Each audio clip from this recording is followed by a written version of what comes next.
میرے تمام دیکھنے اور سننے والوں کو السلام علیکم۔ اگر آپ کو اسٹوری پسند آئے تو اپنی رائے کا اظہار کمنٹس میں ضرور کریے گا اور چینل کو لائک اور سبسکرائب کرنا مت بھولیے گا تاکہ آئندہ آنے والی انٹرسٹنگ ویڈیوز کا نوٹیفیکیشن آپ کو مل سکے۔ جزاک اللہ۔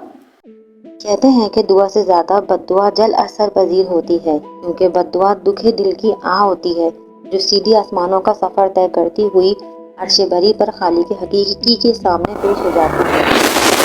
جب میں نے پھٹے حالوں گھر سے ہٹے ہوئے پیروں والی افلاس زدہ ماسی ممو کو دیکھا تو مجھ کو بے اختیار ماضی کی ممتاز یاد آ گئی، جس کا باپ ایک کامیاب ٹھیکیدار تھا۔ یہ اس زمانے کا ذکر ہے جب میں 9ویں جماعت میں پڑھتی تھی۔ ہماری کلاس میں ایک بے حد غریب بیوہ کی لڑکی نور جہاں اور دولت مند ٹھیکیدار کی بیٹی ممتاز پڑھا کرتی تھی۔ اسکول کے زمانے کی معصومیت پر مبنی ہوتی ہے، ان میں چھل کپٹ، ضرورت کی دوستی اور اپنے کام نکلوانے والے تعلق قطعی نہیں ہوتے، اس لیے ہماری دوستیاں بھی پرخلوص تھیں۔ نور جہاں بہت ذہین اور کلاس میں اول آنے والی لڑکی تھی۔ اس کے برعکس ممتاز پسڈی تھی۔ اس کے ساتھ ساتھ ہر وقت اپنے باپ کی دولت، اپنی چمچماتی گاڑی کا ذکر کرنے کی وجہ سے لڑکیاں اس سے دور دور رہتی تھی اور وہ خود لڑکیوں کے ہر گروپ میں گھسنے اور اپنی جگہ بنانے کی ناکام کوشش کرتی۔ خاص طور پر ہمارے ساتھ رہنے کی ہر وقت اس کی کوشش ہوتی تھی، کیونکہ ہمارے گروپ میں نور جہاں اپنی نرم طبیعت، محبت اور خلوص کی عادت کی وجہ سے بہت ہر دل عزیز تھی۔ اس میں سب سے بڑی خوبی یہ تھی کہ اگر کسی کی سمجھ میں کوئی سبق نہ آتا تو وہ اس کی آدھی چھٹی میں باقاعدہ پڑھایا کرتی تھی۔ اس کی ہر دل عزیز ممتاز کو ایک آنکھ نہ بھاتی تھی۔ وہ ہمیشہ کوشش میں ہوتی کہ اس کی بے عزتی کرے۔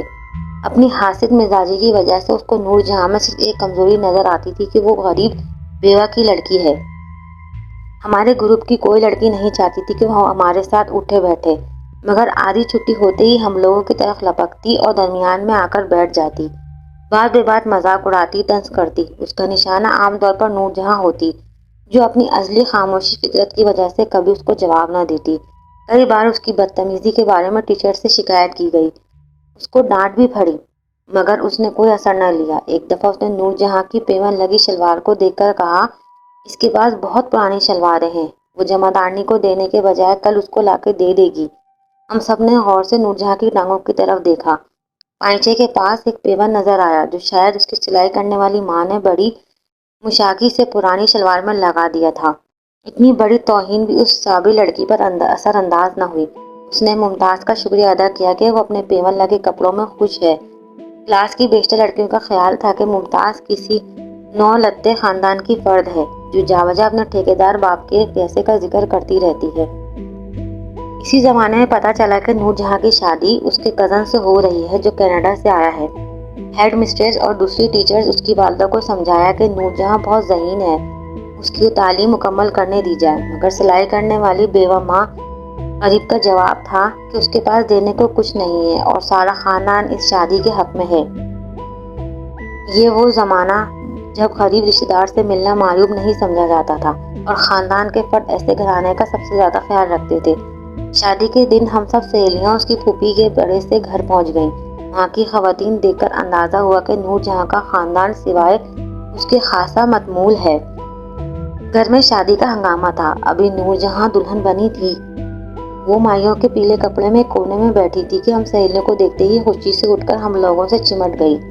بارات کے آنے کا غلغلہ ہوا اور اس کے چچا ایجاب و قبول کے لیے کمرے میں آ گئے، جہاں نور جہاں کے مائیوں کے سوٹ پر کسی سہاگن کا سرخ دوپٹہ اڑا کر ایجاب و قبول کرا لیا گیا۔ اس کی امی ایک طرف کھڑی خاموشی سے آنسو بہا رہی تھی اور سب ان کو نکاح کی مبارکباد دے رہے تھے۔ ابھی نکاح کا ہنگامہ کمرے میں ختم نہیں ہوا تھا کہ خواتین کو چیرتی ہوئی ممتاز کمرے میں داخل ہوئی۔ اس کے ہاتھوں میں نوٹوں کی گڈی تھی۔ جب سب خواتین کی موجودگی میں اس نے بہت زور سے کہنا شروع کیا کہ نور جہاں، تم نے اپنی شادی میں نہیں بلایا، مگر میں تم کو یہ پیسے دینے آئی ہوں۔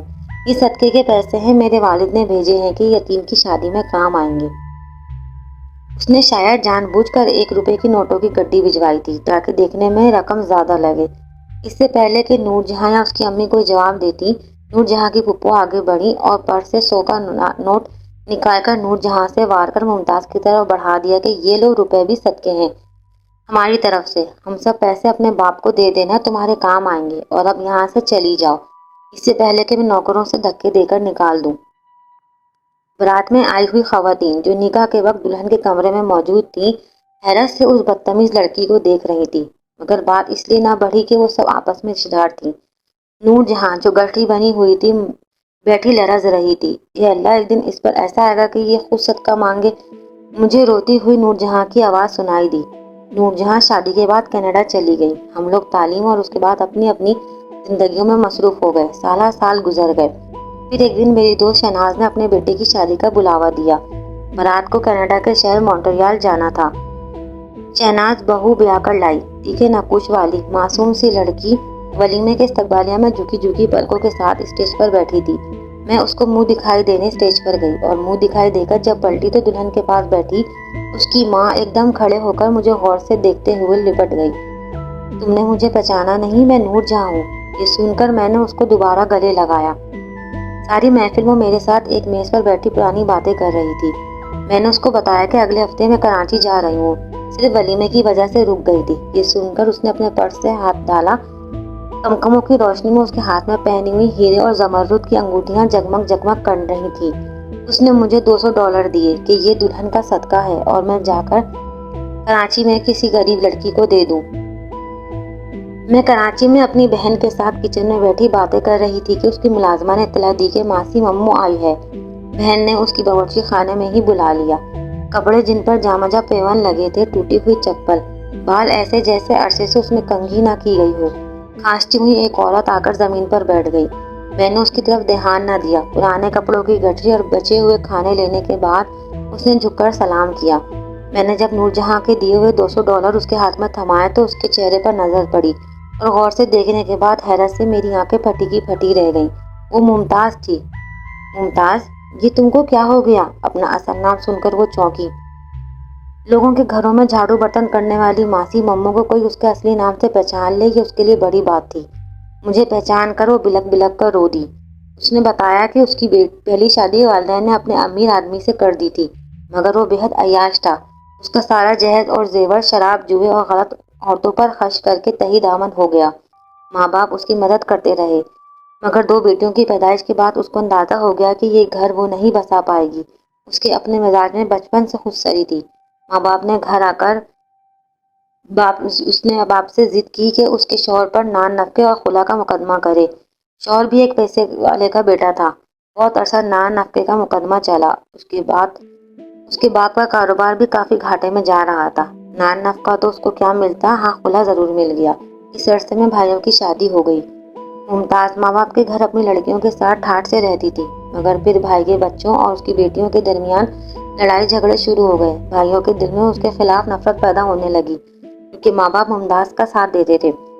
والدین کے مرنے کے بعد بھائیوں نے ہر کام میں دخل دینے اور بچوں کے جھگڑنے کی وجہ سے اس کو صاف کہہ دیا کہ وہ اب اپنا انتظام کرے۔ ماں باپ نے اس کے مقدمے میں بازی پر بہت پیسہ خرچ کیا تھا۔ بھائیوں نے مزید پیسہ دینے سے انکار کر دیا کہ اب اس کی اپنی کفالت خود کرنی ہوگی۔ وہ تھوڑے دن اپنے اقتدار کے گھر رہی، مگر وہ لوگ اس کی 2 بیٹیوں کے ساتھ اپنے گھر ہمیشہ کے لیے رکھنے کو تیار نہ تھے۔ اس کے جاننے والی ایک عورت نے اس کا دوسرا نکاح غریب آدمی سے کر دیا۔ اس سے اس کے ہاں ایک اور لڑکی پیدا ہوئی۔ وہ مل مزدور ایک دن مشین پر کام کرتے ہوئے دونوں ہاتھوں سے محروم ہو گیا۔ گھر میں فاقوں کی نوبت آ گئی۔ اس نے گھر سے باہر نکل کر نوکری ڈھونڈی اور تعلیم کی وجہ سے خاطر خواہ نوکری نہ ملی۔ اب وہ لوگوں کے گھر روٹی پکانے کی نوکری کرنے لگی اور ان کے گھروں کے بچے ہوئے کھانے پر اس کا گزارا تھا۔ $200 ہاتھ میں پکڑ کر اس نے اندیکھی خاتون کو دعائیں دی جس نے اپنی بیٹی کا صدقہ اس کو بھیجا تھا۔ اس کو نہیں معلوم تھا کہ یہ وہی عورت ہے جس کی شادی کے دن وہ بڑی رونق سے اس کے صدقے کے پیسے دینے کے بہانے بھری بارات میں بے عزتی کر کے اپنی انا کو تسکین دینے آئی تھی، اور جس نے اس کو بدوا دی تھی خدا کرے کہ تم لوگوں کے دیے صدقے پر گزر بسر ہو۔ مجھ کو وہ دن یاد آ گیا، لیکن پھر میری ہمت نہ ہوئی کہ میں اس کو سب یاد دلاتی۔ سچ ہے، بڑا بول انسان کے سامنے کبھی نہ کبھی آ جاتا ہے، اس لیے گھمنڈ اور غرور سے بچنا چاہیے، اور اس سے بھی زیادہ کسی دکھی کی بد دعا سے بچنا چاہیے، کیونکہ کسی کا دل دکھانا بہت بڑا گناہ ہے۔